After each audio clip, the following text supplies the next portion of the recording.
আসসালামু আলাইকুম সম্মানিত সুধী, আমি এই মুহূর্তে আছি বয়েস মাল্টিমিডিয়া স্টুডিওতে।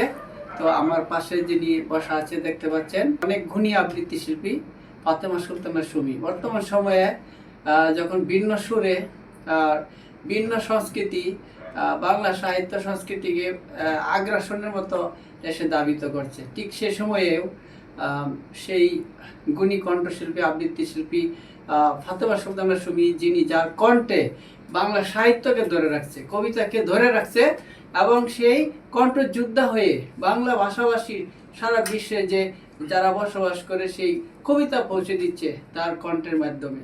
সেই গুণী আবৃত্তি শিল্পীর সাথে আমি দুই একটি কথা বলবো। আসসালামু আলাইকুম। ওয়ালাইকুম সালাম। কেমন আছেন?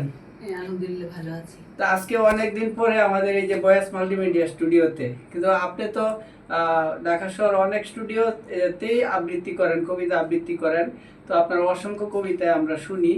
তো এই বয়েস মাল্টিমিডিয়া স্টুডিওতে কবিতা আবৃত্তি, এটা আপনার একটু অনুভূতিটা জানতে চাই। ভয়েস মাল্টিমিডিয়া থেকেই তো আসলে আমার প্রফেশনাল আবৃত্তিটা করা শুরু, এবং আমার যে 3000-এর উপরে কবিতা, সবাই জানে সেটা 3000 কবিতাই কিন্তু আমার ভয়েস মাল্টিমিডিয়া থেকেই বের হয়েছে। তো অবশ্যই এটা আমার প্রথম স্টুডিও আবৃত্তির, এটার প্রতি আমার একটা আলাদা একটা ভালোবাসা বা সম্মান সবসময় আছে। না, আমি মনে করি যে যারা আবৃত্তির দর্শক বা শিল্প বোঝে তারা আবৃত্তি অবশ্যই শুনবে, কারণ গানের দর্শক, নাচের দর্শক আলাদা, আবৃত্তির দর্শক আলাদা। আর সাহিত্যের প্রথমেই কিন্তু আবৃত্তি বা কবিতা। হ্যাঁ, যারা সাহিত্য প্রেমিক তারা কবিতাকে ছেড়ে কখনোই যাবে না, এরকমই আমি মনে করি।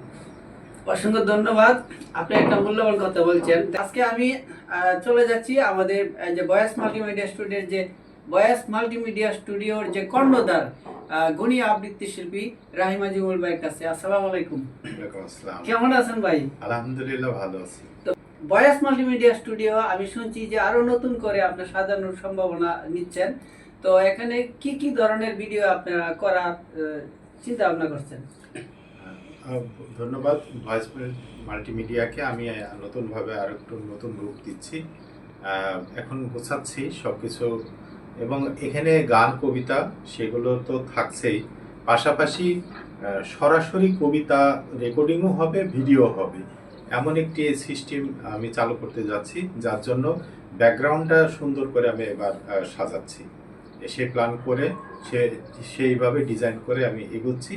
খুব শীঘ্রই অতি সুন্দর করে আশা করছি যে স্টুডিওটাকে সাজানো হবে, যাতে করে স্টুডিওর ভিতরেই কবিতা আবৃত্তি হবে, সাথে সাথে ভিডিও হবে, একই সাথে গ্রিন স্ক্রিনে ভিডিও করা হবে।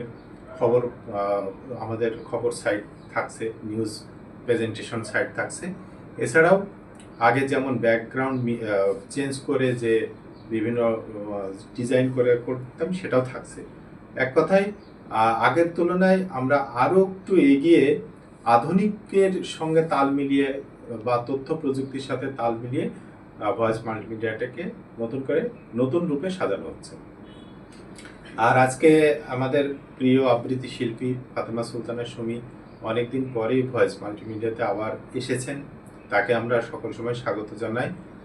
এবং তিনি রেগুলার আমার এখানে এক সময় আবৃত্তি করতেন, কিছু সময়ের প্রেক্ষিতে তার বিভিন্ন স্টুডিওতে তাকে কাজ করতে হয়। তো আশা করছি অদূর ভবিষ্যতে আবার আমার স্টুডিওতে রেগুলার হবে। অসংখ্য ধন্যবাদ আপনাকে। তো সম্মানিত সুধী, যে কথা বলছিলাম যে আমাদের রাহিমা জিমুল ভাই অত্যন্ত মূল্যবান কথা বলছে, যে নতুন ভাবে সেটা সাজানোর আরো চেষ্টা করতেছে, যাতে দর্শক শ্রোতার কাছে পৌঁছে যায় সহজে। তো আমাদের যে আবৃত্তি শিল্পী ফাতেমা সুলতানা সুমি, তার কথা আমরা শুনলাম। তো তিনি বর্তমান সময়ে, যেটা আমি একটা কথা যেটা আবারও আপনাদেরকে স্মরণ করে দিই, যে যেমন আমাদের যে বাংলাদেশে বিশেষ করে আবৃত্তি শিল্পী কিন্তু মুষ্টিময় কয়েকজন। আপনার কণ্ঠশিল্পী, গানের শিল্পী বা বিভিন্ন শিল্পী কিন্তু অভাব নেই, হাজার হাজার লাখ লাখ পাবেন, কিন্তু আবৃত্তি শিল্পী আপনি খুঁজে পাবেন না গুণে। মুষ্টিময় কয়েকজনের মধ্যে আমাদের এই আবৃত্তি শিল্পী একেবারে এখন বর্তমানে অন্যতম। শুধু বাংলাদেশই নয়, একটা জরিপে দেখা যায় আপনার সোশ্যাল মিডিয়ার যুগ, আপনারা সার্চ করে দেখতে পারবেন, ফেসবুক বা ইউটিউবে খুঁজে দেখবেন। সর্বোচ্চ বাংলা ভাষা তো আমাদের ভারত এবং বাংলাদেশ এই দুই রাষ্ট্রের মধ্যে সর্বোচ্চ এখনো আবৃত্তি শিল্পী হিসাবে তিনি কিন্তু সবচেয়ে বেশি কবিতা আবৃত্তি করেছে। তো আমরা সেই ভয়েস মাল্টিমিডিয়াতে তাকে সবসময় চাই, এবং সুন্দর সুন্দর কবিতা তার আইডিতে ফাতেমা সুলতানা সুমি, সেই ফেসবুক আইডিতে ঢুকবেন, বা ইউটিউব চ্যানেলটার নামটা কি না, Fatema Sultana Sumi, Sumi poem and music zone, Sumi poem and music zone. তো এটা সার্চ দেবেন ইউটিউবে, ওনার কণ্ঠে কবিতা শুনতে পারবেন। অসংখ্য কবিদের কবিতা ওনার কণ্ঠে ধারণ করেছে। তো আমরা সেই কবিতাকে ভালোবাসি, বাংলা সাহিত্য সংস্কৃতিকে ভালোবাসি। আর সবাই ভালো থাকবেন। আল্লাহ হাফেজ।